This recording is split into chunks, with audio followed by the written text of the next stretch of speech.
The 2034 Men's World Cup will be in Saudi Arabia. There'll be 5 host cities with 15 stadiums. The overall cost is likely to be hundreds of billions of dollars, and this decision was expected. There was only one bid. FIFA had already called it a very strong all-round proposition, but not everyone's convinced. Amnesty called that assessment an astonishing whitewash of the country's atrocious human rights record.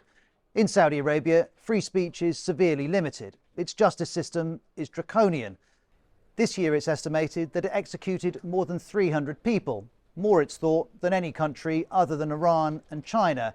And on its executions for drug offences, the UN has previously said this is incompatible with international norms and standards. Also, women don't have the same rights as men, and homosexuality is illegal.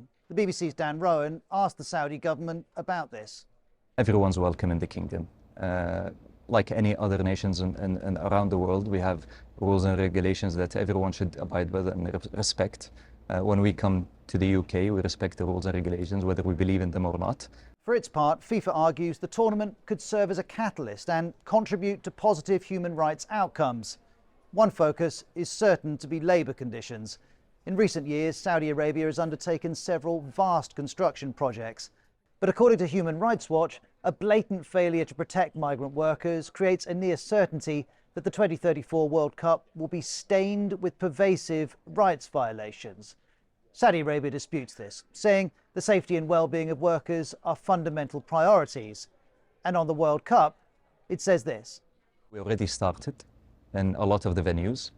So we have a long time to do it in the right time and the right process, and also with the collaboration with FIFA to put the right steps in. FIFA's track record on ensuring the right steps are taken is mixed. In 2022, Qatar hosted the World Cup. There were concerns about workers' rights, and Qatar did make reforms. But on this issue, last month, FIFA published an independent report that it had commissioned. The report found that a number of severe human rights impacts did ultimately occur. This included deaths, injuries and illnesses, wages not being paid for months on end. It says measures put in place by FIFA and its partners did not prevent these severe impacts from occurring, and that in fact a credible argument can be made that FIFA contributed to some of the impacts. That wasn't what was promised. And in FIFA's assessment of the Saudi bid, it also notes a commitment to sustainability and climate change. But how far can that commitment go?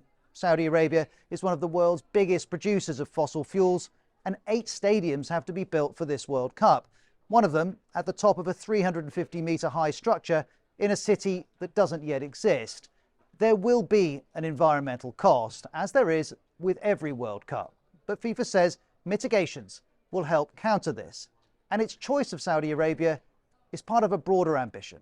FIFA would certainly argue very strongly that as football is a global game, and ultimately the ultimate global game, it has to be capable of accommodating different types of society, different types of politics, different types of culture to retain its global leadership in world sport.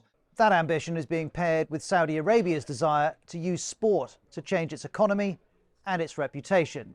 Since 2021, it's invested $6.2 billion, that's £5 billion, in high-level sport. And that investment brings huge influence. The Saudis are here to stay as long as they want to. It's the Saudis that are calling the shots here. And as long as they're willing to write the checks, sport is willing to give them whatever they want. Saudi Arabia has long wanted the World Cup, and now it has it. One last thing. Summers in Saudi Arabia reach 45 degrees Celsius. Don't be surprised if it's a winter World Cup this time.